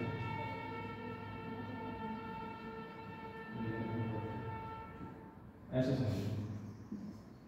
जब एम की वैल्यू प्लस आएगी, जैसे शीशे में देखा तो हमारा प्रतिबिंब बना, तो हमें क्या दिखाई देता? शीशे के जितने आगे हम खड़े हैं हमारा प्रतिबिंब शीशे के उतने ही पीछे खड़ा होगा, ऐसा दिखता है। लेकिन जितना जितना बड़ा हमारा मतलब वस्तु है उतनी बड़ी उसका प्रतिबिंब बनेगा। ठीक, लेकिन क्या वो प्रतिबिंब पर्दे पर उतार जैसे शीशे से हटे सामने से वो प्रतिबिंब भी गायब हो गया? हो गया नहीं हो गया? यानी प्रतिबिंब कैसा होता है? वास्तविक होता है आभासी? वास्तविक होगा तो वो प्रतिबिंब मतलब पर्दे पर उतारा जा सकता है उस प्रतिबिंब को, जैसे कि सिनेमा घर में होता है। ठीक, रियल इमेज बनती है वहां पर। सिनेमा घर में क्या हीरो जो होते हैं वो क्या खड़े रहते हैं वहां पर? नहीं होते हैं ना, उनके प्रतिबिंब को उतारा जाता है, तो वहां पर क्या होता है? प्रतिबिंब बना देते हैं, उनकी कॉपीज बना देते हैं, इसलिए वहां वास्तविक प्रतिबिंब बनते हैं। यानी एम की वैल्यू अगर पॉजिटिव है तो प्रतिबिंब हमेशा कैसा होता है? आभासी। अगर मान लो वास्तविक प्रतिबिंब वो भी ऐसा ही होता सीन, तो फिर पता चला सबको लाना पड़ेगा, जो भी एक्टर है उनको लाना पड़ेगा है? दूसरा क्या है? नेगेटिव। जब भी एम की वैल्यू कितनी आएगी? माइनस में आएगी। सर जी यूरोप गया था, बहुत खर्चा होगा तब। दूसरा, जब भी आभासी प्रतिबिंब बनता है तो वो प्रतिबिंब कैसा होगा? सीधा, ये उल्टा। ठीक। और जब बनेगा वास्तविक प्रतिबिंब तो ये नहीं समझ में आता, सीधा उल्टा कैसे? सीधा उल्टा मतलब जैसे कि ये है वस्तु रखी है, प्रतिबिंब बन गया ऐसे, जैसी वस्तु है वैसे प्रतिबिंब बन गया। शीशे में देख रहे हैं सीधा प्रतिबिंब, लेकिन हुआ क्या? हम हैं ऐसे और हमें दिख रहा वस्तु उल्टी। मतलब हम शीशे में देख रहे हैं, हम सीधे खड़े हैं, लेकिन हमारी टांगे ऊपर दिखाई दे रही है, सर नीचे दिखाई दे रहा है, तब वो क्या हो गया? वास्तविक प्रतिबिंब आ जाएगा। ठीक है, एक्चुअल में हम जो देखते हैं वो कैसा होता है? वास्तविक प्रतिबिंब होता है। पहले क्या होता है? हमने जो देखा, ठीक, वो रेटिना पर जाकर के उल्टा प्रतिबिंब बनता है और रेटिना से इलेक्ट्रिक सिग्नल में कन्वर्ट होकर के वो हमारे ब्रेन को जाता है। ब्रेन उसको क्या करता है? समझ के सीधा दिखाता है। हमारे प्रतिबिंब जो आंखों से देखना सीधे वास्तविक प्रतिबिंब होते हैं। भाई मेरा हाथ अगर जैसा है वैसा ही दिखाई दे रहा है ना तुम लोगों को? ऐसा तो नहीं है खली का हाथ दिखाई दे रहा है, मतलब वास्तविक दिखाई दे रहा है, ठीक, एक्चुअल दिखाई दे रहा है, दे रहा है। तो वही चीज वो क्या कर रहा है? ब्रेन का काम है वो सब बैलेंस करना। ठीक, दूसरा m की वैल्यू ग्रेटर देन बनाती है और बराबर बनाती है और लेस देन बनाती है, तीन चीजें और आती है।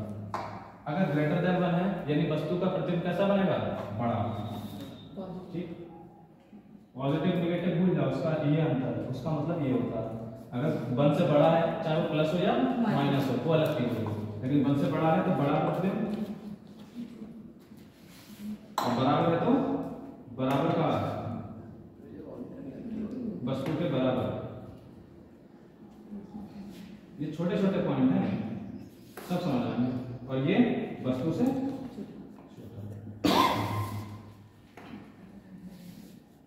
ये चीज कोई पॉइंट ना समझ आए पूछ लो मुझसे।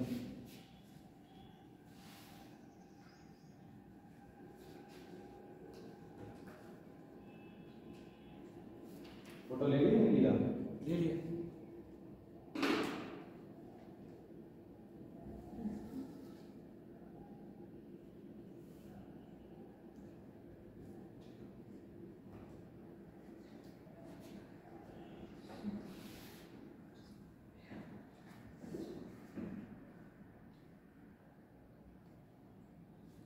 कितना समझ आ गया? अब देखो कई बार क्वेश्चन जो आएगा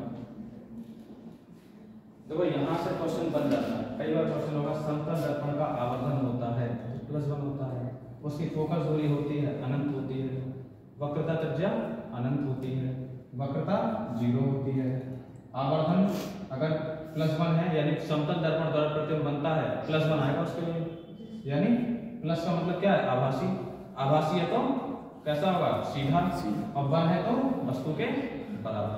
ठीक है, समझ आ गया। और यही अगर क्या होता है m बराबर होता है -2, तो माइनस का मतलब उल्टा प्रतिबिंब बनना, यानी वास्तविक उल्टा और दो मतलब वस्तु से बड़ा, यानी प्रतिबिंब कैसा है वस्तु से बड़ा। नहीं आया समझ में? ठीक है, नहीं आया बताओ। देखो कई बार क्वेश्चन सॉल्व करोगे m बराबर होगा HI/h2।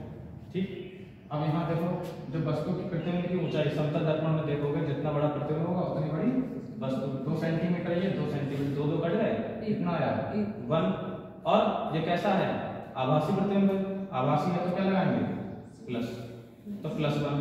अब प्लस है तो आभासी और सीधा, 1 है तो वस्तु के बराबर।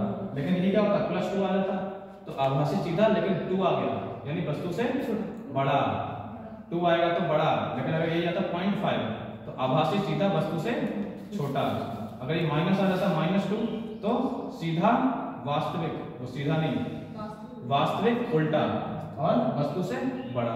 ठीक है, माइनस प्लस -2 बोल रहा हूं मैं। ठीक है, -2 का मतलब क्या होगा वास्तविक उल्टा वस्तु से बड़ा।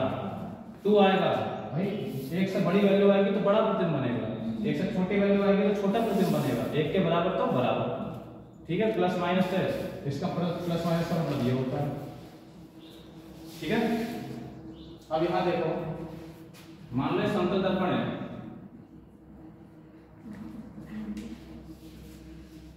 समझ नहीं आ रहा है, आ गया तो कैसा नहीं रुकेगा। समतल दर्पण के आगे मान लो समतल दर्पण हो गया, मैं इसके आगे खड़ा हुआ हूं और 20 सेंटीमीटर ज्यादा कम हो गया, 40 सेंटीमीटर, तो प्रतिबिंब कहाँ बनेगा इस दर्पण के पीछे बनेगा, ही बनेगा समतल दर्पण के पीछे बनेगा। और कितना पीछे बनेगा बताओ जरा, मुझे लगेगा कि मैं यहाँ नहीं यहाँ खड़ा, ऐसा लगेगा मैं यहाँ नहीं यहाँ खड़ा, यानी ये कितना होगा 40। यानी अगर किसी समतल दर्पण के आगे आप खड़े होते हैं तो आपका प्रतिबिंब उतना ही पीछे बनेगा। पहली चीज बढ़िया बताइए, तो क्वेश्चन जो बनेगा आप मैं मान लो यहाँ से कितना आ गया, क्वेश्चन कैसे बनता है कि यदि किसी वस्तु को समतल दर्पण के आगे 40 सेंटीमीटर दूर रखा जाता है तो बताइए वस्तु और प्रतिबिंब के बीच की दूरी कितनी है। देखो वस्तु और समतल दर्पण के बीच कितनी बनी 40, वस्तु और मतलब प्रतिबिंब और समतल दर्पण के बीच 40, वस्तु और समतल दर्पण के बीच 40, लेकिन प्रतिबिंब और वस्तु के बीच प्रतिबिंब ये वस्तु ये बीच की दूरी कितनी हो गई 80 डबल हो जाती है। ठीक है, तो जब भी हम ऐसा ही क्वेश्चन आएगा 40 लगा के आओ। ठीक है, तो क्वेश्चन तमीज से पढ़ना है, तो लिखो इसमें क्वेश्चन क्या लिखोगे, क्वेश्चन ही लिख लो सीधे सीधे, समझ तो आ गया ना जी। यदि एक वस्तु प्रतिबिंब से 40 सेंटीमीटर प्रतिबिंब नहीं दर्पण से 40 सेंटीमीटर दूर है तो वस्तु और प्रतिबिंब के बीच की दूरी होगी, बताने की जरूरत है।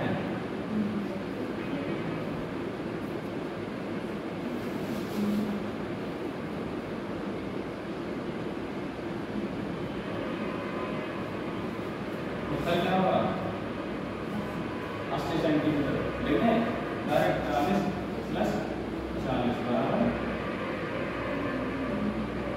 ये तो होगी वस्तु और प्रतिबिंब के बीच की दूरी, लेकिन अगर पूछे दर्पण और प्रतिबिंब तो 40 ही होगी। ठीक है, समझ आए?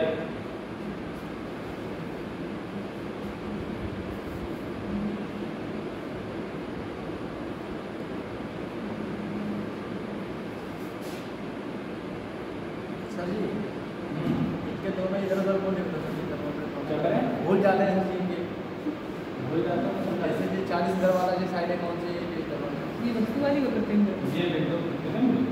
ये वस्तु ये दर्पण तो भूल जाते हैं तो ये है दर्पण और ये है,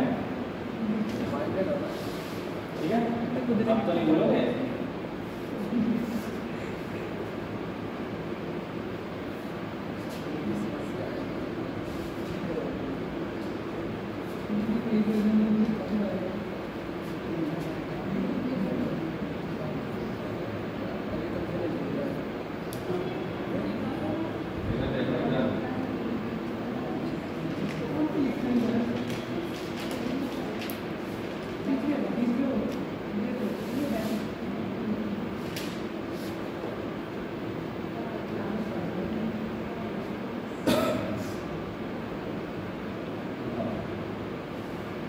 ये क्वेश्चन है।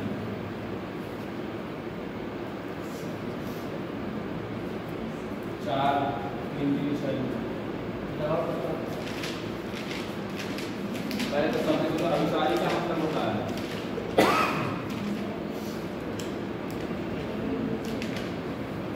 अभिसारी का मतलब क्या होता है?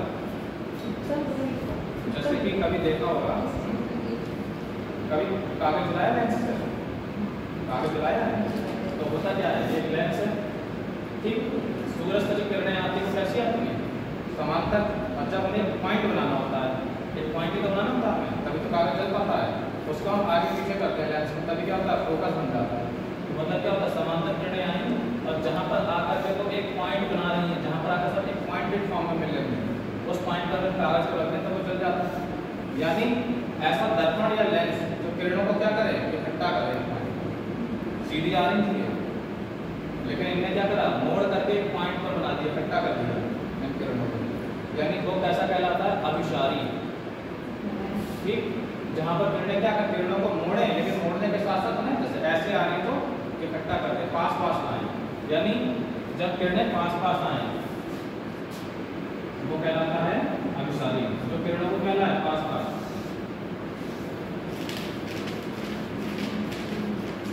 ठीक है, जो किरणों को पास पास आए वो अभिसारी। अवतल दर्पण में क्या होता है, अवतल दर्पण ये होता है, ठीक, अवतल दर्पण में किरणें देखो पास पास आती नहीं आती है। उत्तल दर्पण में क्या होता है, ऐसे आई किरणें और इधर चलेंगी, ये आई तो इधर चलेंगी, दूर दूर भेजता है। यानी जो किरणों को पास पास लाएगा उसे कहेंगे अभिसारी, और जो किरणों को दूर दूर ले जाएगा उसे बोलेंगे अपसारी। समतल दर्पण क्या करता है, पास लाता है किरणों को,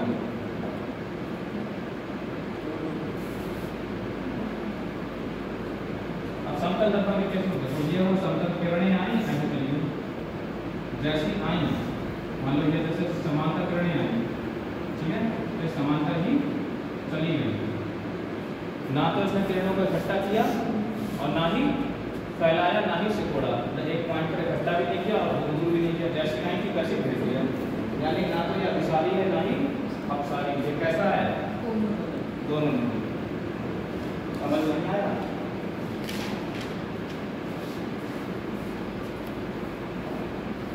अब देखो यहाँ पर अवतल दर्पण जो है वो अभिसारी होगा और उत्तल दर्पण अपसारी होगा, लेकिन लेंस में क्या होगा, उत्तल लेंस होगा अभिसारी और अवतल लेंस अभिसारी, उल्टा हो जाता है।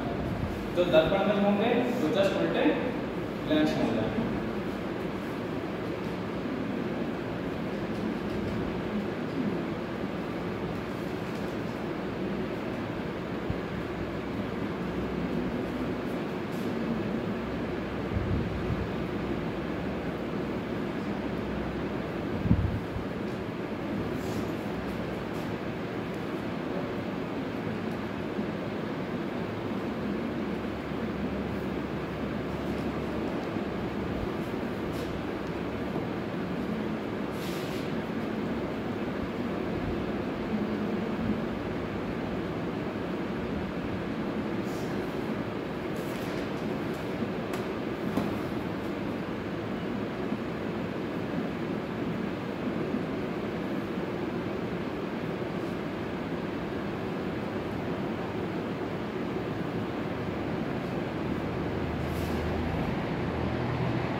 D sir C D D D तो है ही नहीं।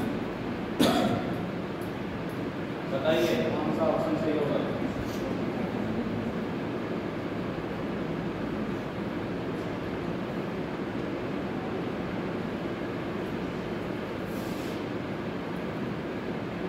पहला ऑप्शन सही है भाई, ये है 40 और 2 मतलब 42 होगा। अरे तभी तो सर जी यही इसमें सर यही तो आ रहा है। यही आ रहा है ना? यही आ रहा था, उसमें था ही नहीं ऑप्शन में, तभी तो डी बताया। सर पहले यही आ रहा है, यही आ रहा है। माइनस के गलत आ रहा है, इसमें ऑप्शन में लिखा ही नहीं आपने, तभी डी वाला बताया था हमने। ये गलत है। क्यों? अरे थोड़ा दिमाग लगाओ, मीटर है और ये सेंटीमीटर। ये दोनों जोड़ दोगे 1 मीटर में 2 सेंटीमीटर हो जाएगा 102 है। क्या करेंगे नहीं, बस खुद डायग्राम समझो। ये कितना है? एक व्यक्ति पहले था 2.5 मीटर,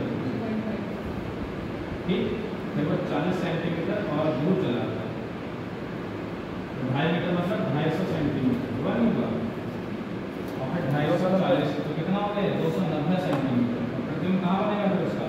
भाई अब इतनी दूरी है तो आप प्रतिबिंब भी कितना बनेगा? उतनी दूरी बनेगा नहीं बनेगा? यानी प्रतिबिंब ये क्या हुआ, ऑब्जेक्ट और ये इमेज दोनों के बीच की दूरी कितनी हो जाएगी? प्रतिबिंब और वस्तु के बीच की दूरी भाई 290 ये हुआ और प्लस 290 ये कितना आया 580 सेंटीमीटर। तभी तो डी वाला है। तो ये क्या होगा 5.8 मीटर। गलत कर दिया हो दूसरा ओके देखो देखो। हैं? दूसरा, हाँ दूसरा ये नहीं सर ये बोले मतलब वो हो गया आपने लिखने वाला कि तभी तो अरे नहीं, डी पहले बोला था। आपने कर दिया तो ये 5.8 ये तो हमें आपको समझ आया? हमें मीटर सेंटीमीटर दे रखा था, अगर हम डायरेक्ट जोड़ देंगे तो गलत ही आएगा। हम पहले क्या करें, या तो सेंटीमीटर को मीटर बदल दें, मीटर को सेंटीमीटर। हमने सेंटीमीटर कितना लिया 2.5 250 सेंटीमीटर कर दिया। अब क्वेश्चन क्या कह रहा है, पहले ये 250 सेंटीमीटर दूर था, फिर 40 सेंटीमीटर और दूर चला गया, यानी अब कितना हो गया 290 सेंटीमीटर दूर हो गया। और जितना दूर यह है इतनी दूर क्या बनेगा, प्रतिबिंब बनेगा। यानी इसमें और उसके बीच की दूरी कितनी होगी 290 प्लस 290 यानी 580 सेंटीमीटर यानी 5.8 मीटर, क्योंकि 100 सेंटीमीटर 1 मीटर के बराबर होता है। 500 सेंटीमीटर 5 मीटर, 80 सेंटीमीटर 0.8 मीटर, कितना हो गया 5.8 मीटर। वो मीटर उसमें नहीं देगा ना, सेंटीमीटर में डायरेक्ट लगा दिया वैसे, तभी तो अभी तो दिया है उसमें ऐसे थोड़ी दिया है, अब पता है ना कहाँ गलती हो सकती है। टीचर को इसलिए पता होता है कहाँ गलती हो सकती है क्योंकि हम लोग वो गलतियाँ करके आए हैं है नहीं? हम लोगों ने भी वो गलतियाँ की हैं, तो गलतियों से सीखा है, तो गलती करोगे नहीं तो सीख कैसे?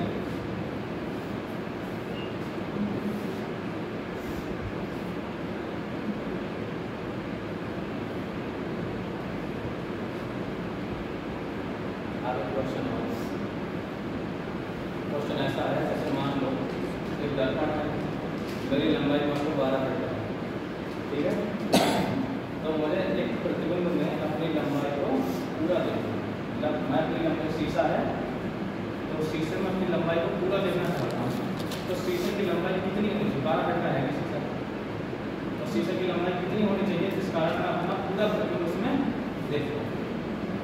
तो क्वेश्चन आता है अपनी आधी लंबाई, तुम्हारी जितनी भी लंबाई है उसकी आधी लंबाई का अगर शीशा तुम्हारे पास है तो उसमें अपना प्रतिबिंब देखिए। कैसे बताइए? जैसे मान लो ये क्या समतल दर्पण, ठीक है, देखो एग्जाम्पल समझो, ये मैं खड़ा हुआ हूँ, मेरा प्रतिबिंब कहाँ बनेगा? इस वस्तु का, मतलब मेरे सिर का प्रतिबिंब बनेगा यहाँ पर और पैर का प्रतिबिंब बनेगा यहाँ पर, लेकिन मेरी आंखें मेरे सिर को भी देखेंगी और मेरे पैर को भी देख सकती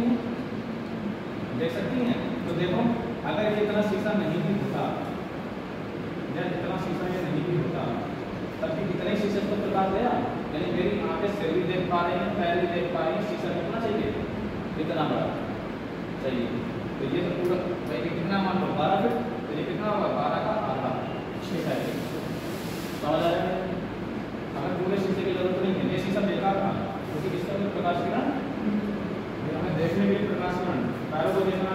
किरण आंखों से जाएगी ना यहाँ तक, और सिर को देखना है तो सीधे जाएगी। दो किरणों के बीच में जो क्षेत्र बना रहा है यही चाहिए, यानी कितना बड़ा शीशा चाहिए। यानी अगर प्रतिबिंब को देखना है तो हमारी जो ऊंचाई है उसका आधी ऊंचाई का प्रतिबिंब को दर्पण होना चाहिए। नोट करके लिखो। यदि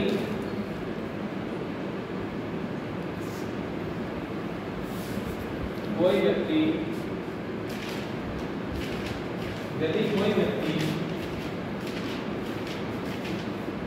जिसकी हाइट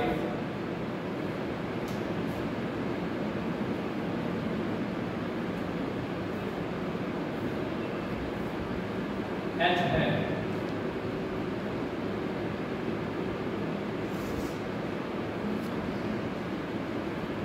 यदि कोई व्यक्ति जिसकी हाइट h है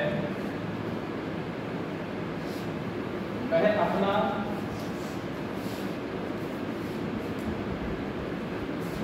पूरा प्रतिबिंब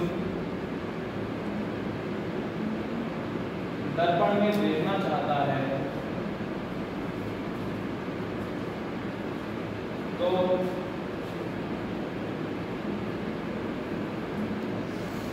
वह अपना पूरा प्रतिबिंब दर्पण में देखना चाहता है तो दर्पण की ऊंचाई उस व्यक्ति की ऊंचाई का आधा होना चाहिए या होनी चाहिए। ठीक है,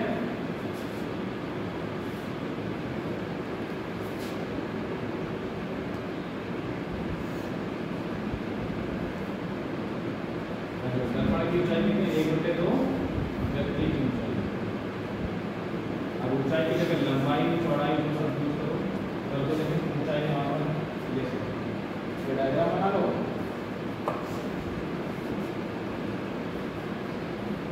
तो समझ आया इसमें, हाई व्यू समझने के लिए वेब पॉइंट का रिमेंबर करने वाला, लेकिन समझने का मतलब ये है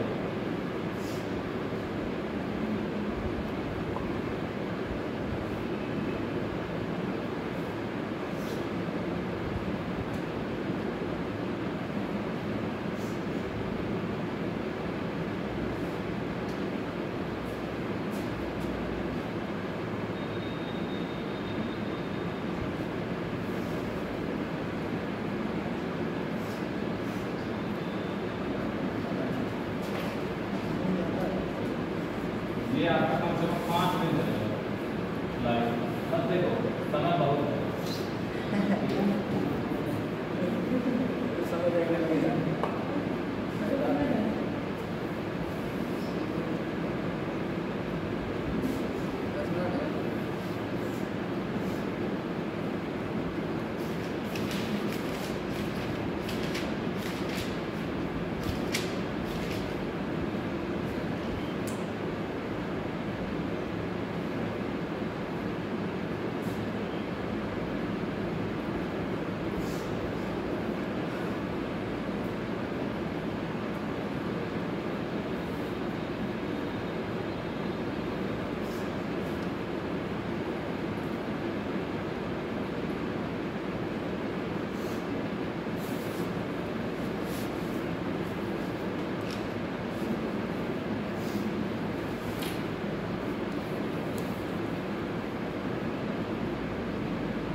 ध्यान रखना, सीधा सही है। लेकिन जैसे कई बार होता है जल्दबाजी में 70-70 किलोमीटर की दूरी पर पड़े हैं, यानी कि कितना 1/2 पर, ऐसा नहीं करना। हम कितनी भी दूरी पर पड़े उसका कोई मतलब नहीं, लेकिन हम लोग तभी देख पाएंगे जब दर्पण की ऊंचाई हमारी ऊंचाई की आधी होगी, तभी हम देख सकते हैं, वरना नहीं देख सकते। ठीक है,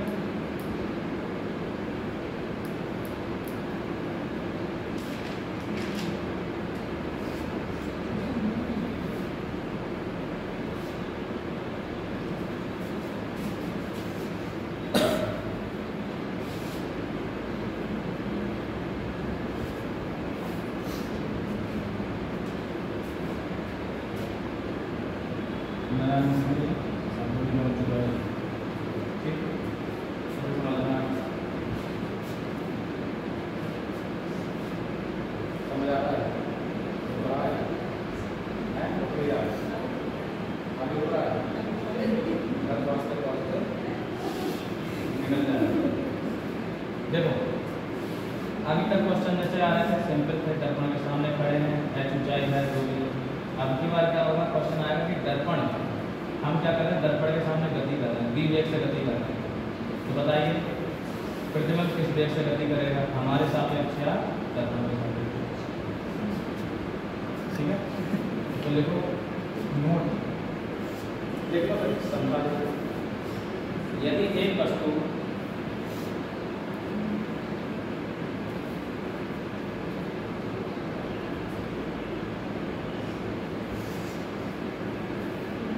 समतल दर्पण की ओर, यदि एक वस्तु समतल दर्पण की ओर v वेग से गति, सेकंड v वेग से गति करती है,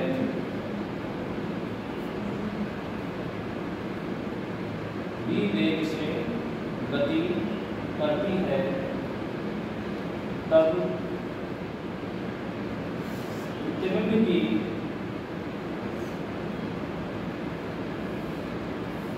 दर्पण के सापेक्ष, तब प्रतिबिंब की दर्पण के सापेक्ष, तब प्रतिबिंब की दर्पण के सापेक्ष गति v होगी, तब प्रतिबिंब की दर्पण के सापेक्ष गति v, सेकंड वाली v होगी, तथा वस्तु के सापेक्ष, तथा वस्तु के सापेक्ष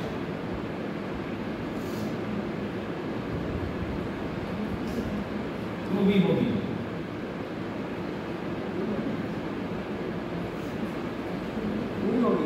टू भी बना मतलब डबल होगी, v की जगह 2v।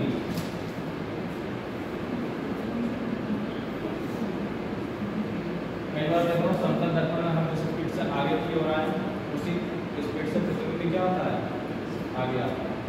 ठीक है, तो वस्तु के साथ मतलब अगर हम देखें जितना हम मान लो हम इधर जा रहे हैं b, तो ये भी किधर आ रहा है b, इसके सापेक्ष हम भी दर्पण के सापेक्ष तो जा रहे हैं, दर्पण ही तो रुका हुआ है, दर्पण के सापेक्ष जा रहे हैं b गति से। ठीक, दर्पण के सापेक्ष ये भी किस गति से आ रहा है, b गति से। b गति किसके सापेक्ष है, क्योंकि दर्पण क्या है, रुका हुआ है। ट्रेनें देखिए ना, ट्रेन जब एक रुकी होती है और एक ट्रेन अचानक से क्रॉस करती है तो क्या लगता है, वो इस स्पीड से जा रहे हैं, उसी स्पीड से दिखाई देती है, लेकिन दोनों ट्रेनें चल रही हैं, ऐसा दोनों गति चल रही हैं।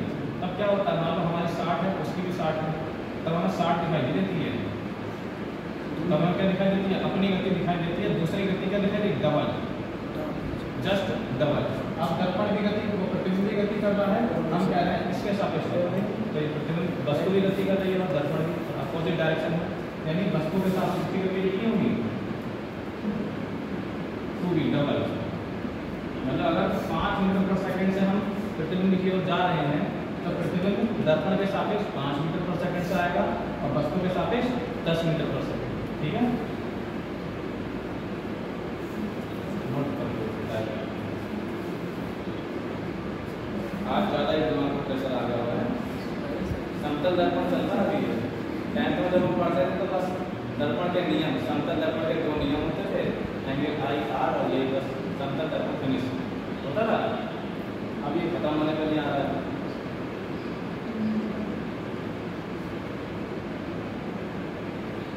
बहुत कुछ है पढ़ने को, बहुत कुछ है।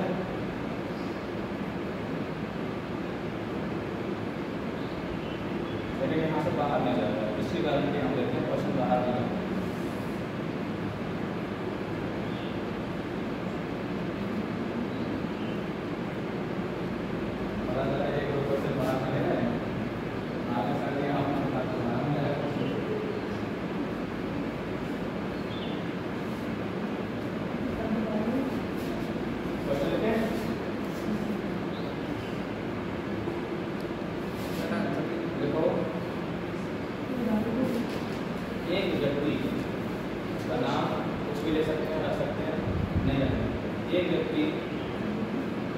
समतल दर्पण में अपना प्रतिबिंब देख रहा है। एक व्यक्ति समतल दर्पण में अपना प्रतिबिंब देख रहा है।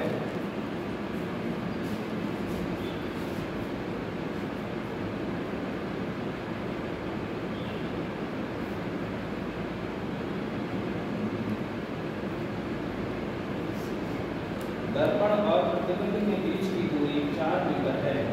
दर्पण और प्रतिबिंब के बीच की दूरी 4 मीटर है। दर्पण और प्रतिबिंब के बीच की दूरी 4 मीटर है।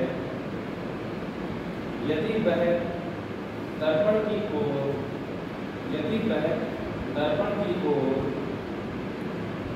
1 मीटर चलता है तो व्यक्ति और प्रतिबिंब के बीच की दूरी होगी। तो व्यक्ति और प्रतिबिंब के बीच की दूरी होगी। ये घर से कर लेंगे, ठीक है। ऑप्शन लिख करिए।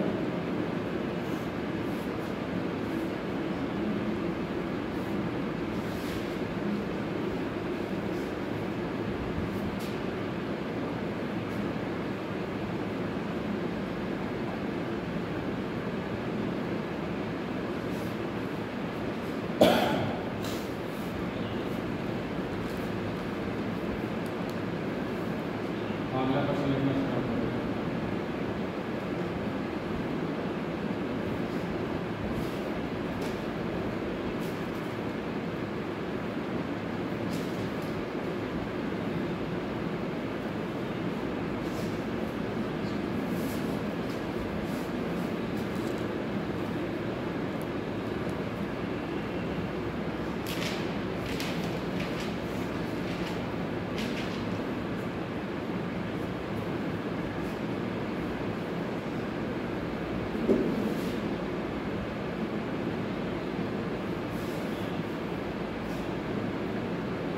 जैसे क्वेश्चन आए हैं सेम को देखिए।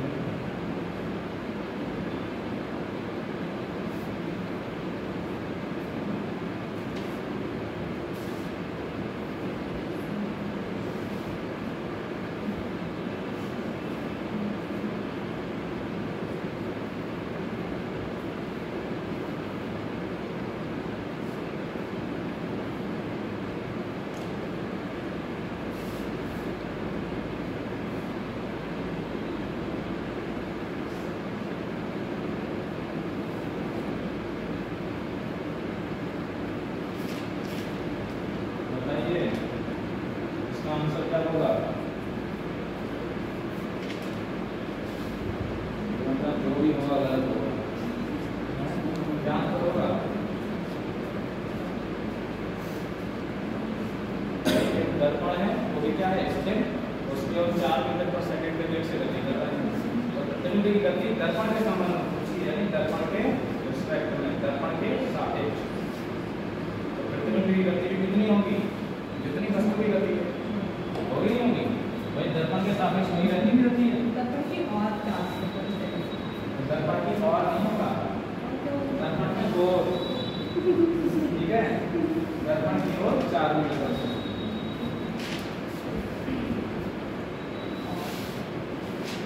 अब एक क्वेश्चन मेथड है, समझ लो कि कभी कभी क्वेश्चन आ जाता है प्रतिबिंबों की संख्या। तो दर्पण है, जैसे कि लंबवत है, वस्तु रख देते हैं, बताओ कितने प्रतिबिंब बनेंगे। वो क्वेश्चन समतल दर्पण के जो क्वेश्चन बन सकते हैं वो सारे का एक हो जाए। नोट डाउन कर दिया।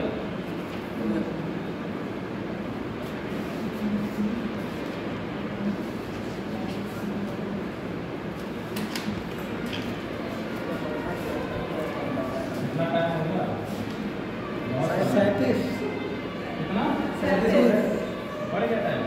और 7 मिनट हो गए। कल कराना है, अगर पढ़ने का मन हो तभी करा दो। बताओ हैं?